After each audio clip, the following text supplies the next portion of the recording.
We are back in the booth and talking some football in this latest episode of the Cross the Middle Show. I'm your host, John Kuzma. This is the place for all your latest NFL news and action. So if you're searching for updates from around the league, all you have to do is search for the Cross the Middle Show wherever podcasts are found. Let's start with the Justin Fields story today. I guess Justin Fields looks great at OTAs. It looks like he's ready to make a huge jump. This isn't too surprising to me. I've always known Justin Fields was a good player, going all the way back to when he was at Georgia. Remember, he was at Georgia first, then he transferred to Ohio State. Justin Fields has always been good, going all the way back to when I first saw him at Georgia. I knew he was going to be a big-time player. You look at what he does well, his athleticism is off the charts. He's up there with like Michael Vick and Lamar Jackson when it comes to his athleticism. The speed, the elusiveness, how he can make defenders miss in the open field. Those things always jumped out at me. Well, he can throw the football a lot better than people are aware of too. I think people were kind of like knocking him because he wasn't producing a lot of touchdowns. Well, that offense was depleted of talent. Remember, when Matt Nagy was there, they were a defensive football team. Matt Nagy was an offensive-minded coach. They could never get the offense going. Even when they had the double doink, they went to the playoffs. They were a defensive team because of Khalil Mack, and the rest of the guys. They had Roquan Smith there too. It was always about the defense. They've been trying to figure things out on the offensive side of the ball for such a long time. Well, I think the Bears are finally going to turn the corner. I think Justin Fields is the guy that can fix those problems on the offensive side of the ball for the Bears. I think he's good enough to lift this team out of the bottom of the NFC North. It's going to happen. It's going to happen because the trade for DJ Moore is really going to be a difference maker for them. If you guys know about DJ Moore, he was great with the Panthers. A true number one wide receiver, which is what the Bears have been lacking. And you look at what DJ Moore does well. He's a vertical threat. He's great at yards after the catch. He's super fast, but he's also pretty strong too. So he's not easy to take down. That's why he's such a good yak receiver, yards after the catch.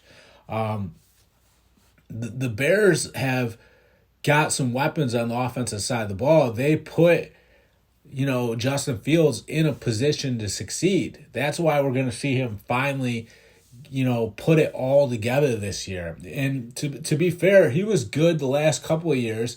He was just in a really bad offense that was holding him back. That's all it was.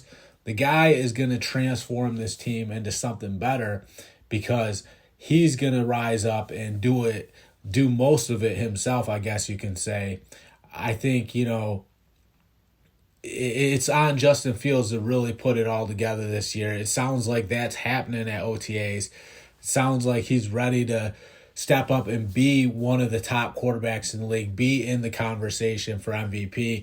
I mean, if that happens, that means the Bears are going to be winning a lot of football games. Remember, it's hard to win MVP on a losing team. Usually an MVP goes to the best team in the league.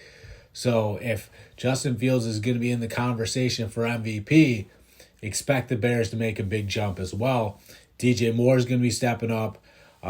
He's going to be taking the top off the defense. He's going to be breaking people down with his routes. I mean, DJ Moore is a really good player. He carried the torch for the Panthers all those years, was clearly the number one guy in that offense. Remember, they had Robbie Anderson there. Robbie Anderson couldn't touch DJ Moore. DJ Moore was always the best. He was always the guy that was the most reliable in that Panthers offense. I think it was smart by the Bears to trade back in the draft, get DJ Moore in a trade. Well, now look what it's doing to Justin Fields. They're saying this is a whole new Justin Fields.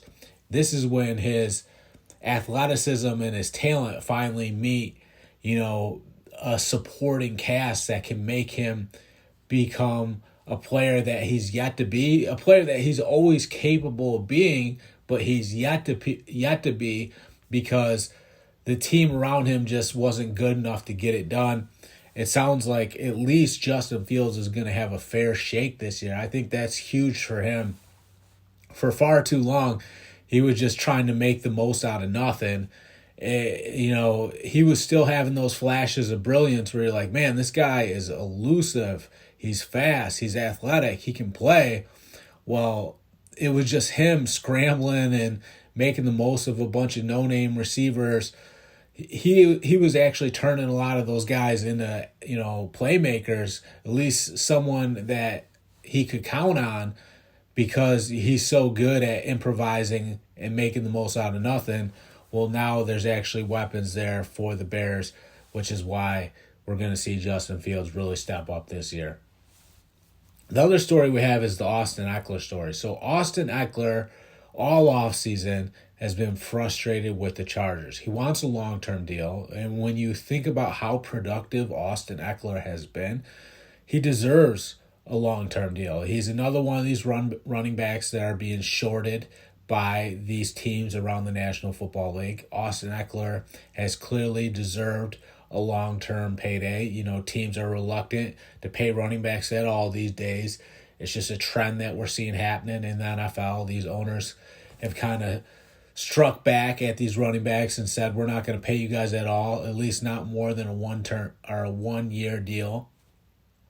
It's sad if you're a running back, I understand why the owners are doing it, but it's still sad for guys like Austin Ekeler, like some of the other running backs we've seen around the league.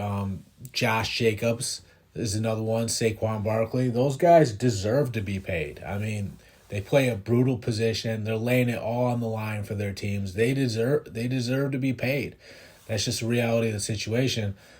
Well, Austin Ekeler is another guy, very unhappy, wants a long-term deal, realizes that he just has to accept that he has to play another year for the Chargers. From the Chargers' perspective, you can see why they're kind of holding Austin Ekeler to that last year of his deal. They got wide receivers everywhere. They got Keenan Allen. They got Mike Williams. They got Quentin Johnston. They got Justin Herbert, who's poised for a huge year because of the weapons he's got at wide receiver. You can see why the Chargers want to keep Austin Ekeler, because they feel like they have all the other pieces in place.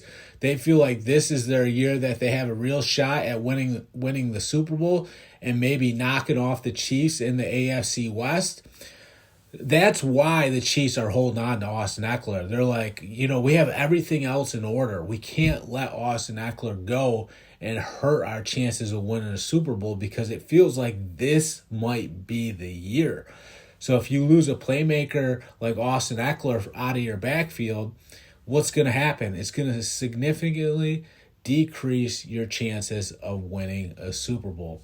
The Chargers don't want to do that. They don't want to hurt their chances. Like I said, they feel like this is their best chance at winning a Super Bowl in a very long time. They feel like they're right there in the hunt because Quentin Johnston looks so good at OTAs. I'm talking about going up, catching the football, coming down, keeping both feet in bounds as he's falling out of bounds. I mean, he's making those sideline catches that are just amazing. I think the jumping ability is really standing out with Quentin Johnston as well. The guy is a playmaker. He's going to be huge in that offense. You can already see it. So the last thing the Chargers want to do is let a key component to that offense go. Because Austin Ekeler, he can run the ball. He can catch the ball. He can do so many different things for that offense. He's such a good receiver out of the backfield where Justin Herbert can just check it down to Austin Ekeler. He breaks a couple tackles, turns a short gain into a first down by moving the chains. Those are things you need because, sometimes the plays that you draw up don't go your way, but then you have this running back, Austin Ekeler, leaking out of the backfield. You just dump it off to him. What's he do? He gets loose, moves the chains for the offense. Well, being able to move the chains in the NFL is so crucial. It's so crucial. If you have someone like Austin Ekeler, the chains are going to move more often. We all know that, which is why the Chargers want to keep him there, even if Austin Ekeler isn't happy. To me, if I'm looking at the big picture, if I'm zooming out and looking at the big picture, I think it's the right move by the Chargers, but I hate it for Austin Ekeler. I think Austin Ekeler deserves to be paid. They're playing hardball with him, just like all the other teams are with these running backs.